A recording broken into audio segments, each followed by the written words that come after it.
નમસ્કાર ખેડૂત મિત્રો, આજના મુખ્ય સમાચારોમાં આપણે જાણીશું કે 31 તારીખ સુધી વાહન ચાલકો માટે મહત્વનો ફેરફાર થવાનો છે. તો જાણી લઈએ ચાલો વિગતે. સરકાર દ્વારા નક્કી કરવામાં આવેલ સમયગાળા મુજબ HSRP અથવા high security registration plate 31 March 2025 સુધી લગાવવી ફરજિયાત છે. આ તારીખ પછી જો તમારા HSRP નથી તો તમે ટ્રાફિક નિયમોનું ઉલ્લંઘન કરો છો એમ ગણવામાં આવશે.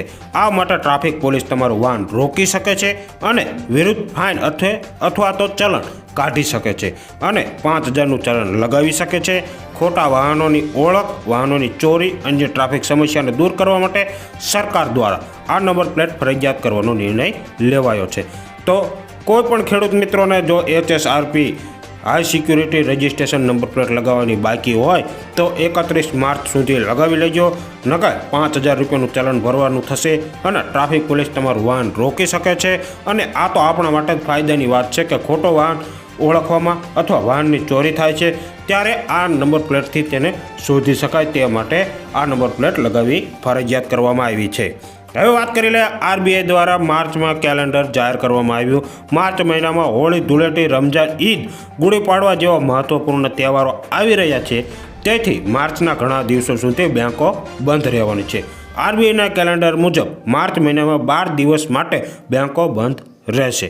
માટે રજા યાદી લિસ્ટ જોઈને બેંકે જજો અને જેથી ધક્કા ન થાય.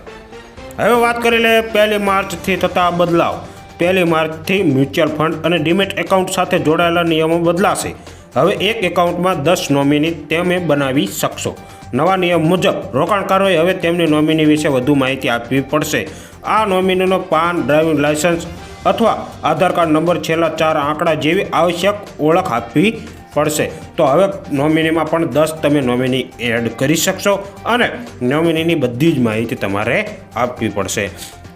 માર્ચ મહિનાનો બીજો ફેરફારની વાત કરીએ તો રેશન કાર્ડ ધારકોને તુવેર દાળનો જથ્થો 90% આપવામાં આવશે. અત્યાર સુધી જે 50% જથ્થો હતો તે હવે તુવેર દાળનો જથ્થો બધાને મળશે અને 90% જે છે તેમને મળશે. હવે વાત કરી લે ત્રીજા મહત્ત્વના બદલાવની. પેટ્રોલિયમ મંત્રીએ જાહેરાત કરી છે કે માર્ચ મહિનામાં પેટ્રોલ ડીઝલ સસ્તું થઈ શકે છે, જ્યારે ગેસ સિલિન્ડરના ભાવ પણ પહેલી તારીખે બદલાય તેવી શક્યતા છે. નવા ભાવ જાહેર કરવામાં આવશે અને પેટ્રોલિયમ મંત્રીએ પેટ્રોલ અને ડીઝલ પણ સસ્તું કરશે. હવે વાત કરી લે ચોથા મહત્ત્વના બદલાવની. તો કે માર્ચ મહિનામાં તમે જે ચેક બેંકમાં જમા કરાવો છો તે માત્ર 2 કલાકમાં જ ક્લિયર કરવો પડશે. જે ચેક ક્લિયર કરવામાં 2 થી 3 દિવસ લાગતા હતા હવે તે નહીં લાગે. એટલે બેંક પહેલાંથી જ બેલેન્સ રાખવું પડશે અને પછી ચેક આપવો પડશે. આમ 2 જ કલાકમાં તમારો ચેક ક્લિયર કરવામાં આવશે.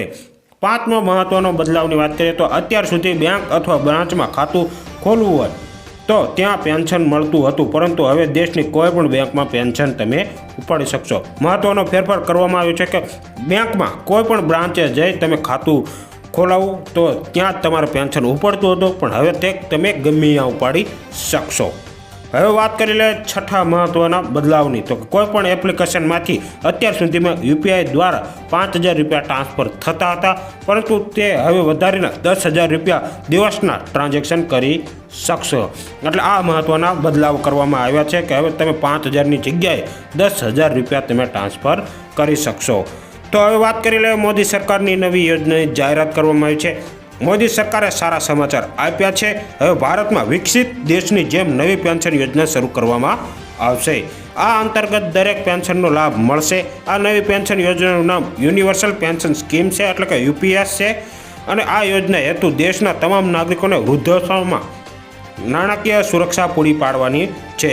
આ યોજનામાં મહત્તમ લાભ અસંગઠિત ક્ષેત્રના લોકો જેમ કે મજૂરો અને સ્વરોજગારો માટે આ યોજના બહાર પાડવામાં આવી છે. મોદી સરકાર દ્વારા પેન્શન યોજના બહાર પાડવામાં આવી છે, એટલે એનું નામ છે યુનિવર્સલ પેન્શન સ્કીમ, જેના હેઠળ જે રોજગાર અને મજૂરો છે તેમના માટે આ યોજના વૃદ્ધ અવસ્થામાં કામ આવે તે માટે બહાર પાડવામાં આવી છે.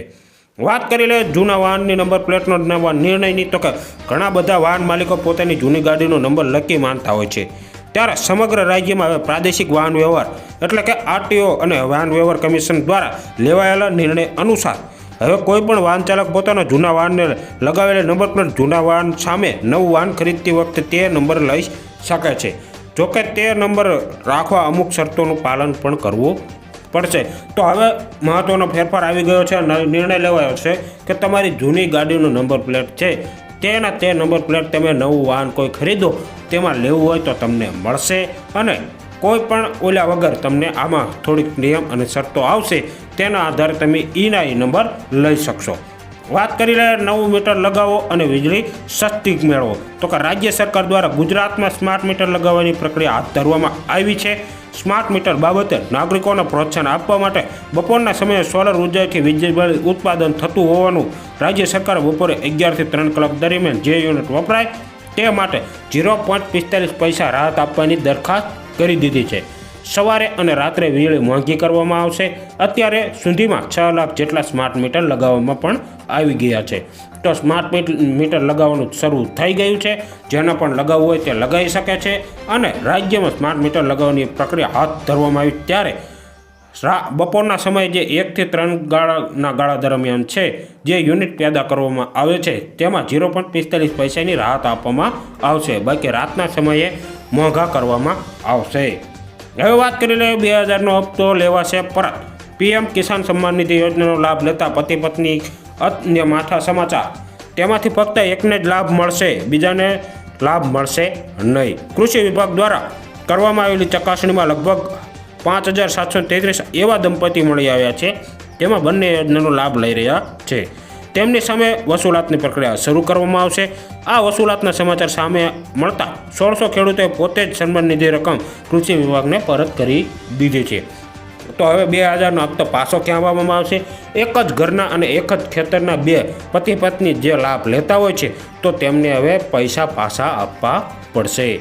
8 માર્ચ પહેલાં 2500 રૂપિયાની સહાય. દિલ્હીમાં ભાજપની સરકાર બની છે ત્યારે ત્યાં નવા સીએમ રેખા ગુપ્તાએ મોટી જાહેરાત કરી દીધી છે.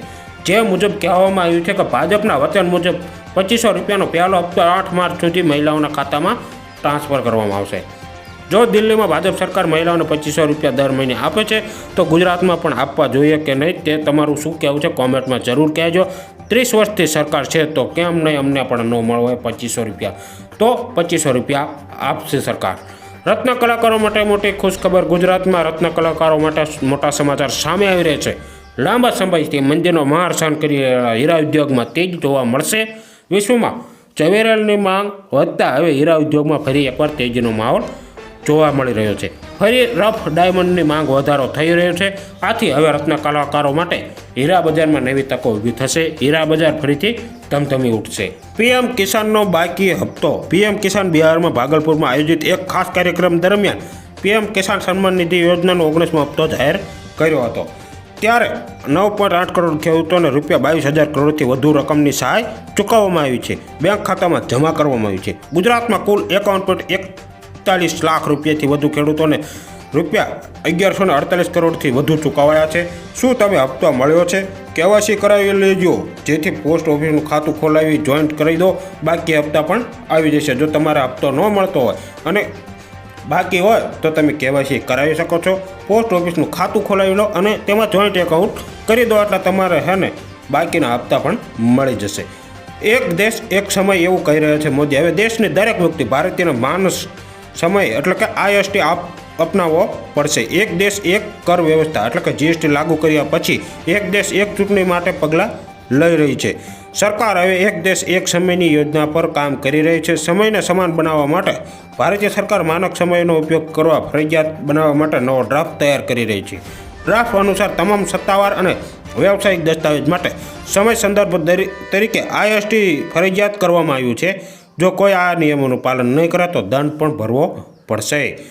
ફ્રીમાં લાભ આરટીઆઈના ફોર્મ કાલથી ભરવાના શરૂ થઈ જશે. 28 ફેબ્રુઆરીથી આરટીઆઈના ફોર્મ ભરવાની શરૂઆત. 12મી માર્ચ સુધી ફોર્મ ભરી શકાશે. તમામ પ્રક્રિયા ઓનલાઈન રહેશે. આરટીઆઈ વિનામૂલ્યે ગરીબ બાળકોને ખાનગી સ્કૂલમાં પ્રવેશ માટે પરીક્ષા લેતી હોય છે અને તેમાં પાસ થનાર વિદ્યાર્થીને ફ્રીમાં ભણાવે છે.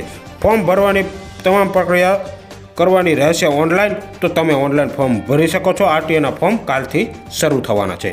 2025માં અનાજ મળવાનું થઈ જશે બંધ. જો એપીએલ બીપીએલ કે એવાય ધરાવો છો અને રેશન કાર્ડ 6 મહિના સુધી અનાજ તમે લેતા નથી તો તમને અનાજ મળવાનું થઈ જશે બંધ, એટલે કે તમારું રેશન કાર્ડ સાયલન્ટ કરી દેવામાં આવશે.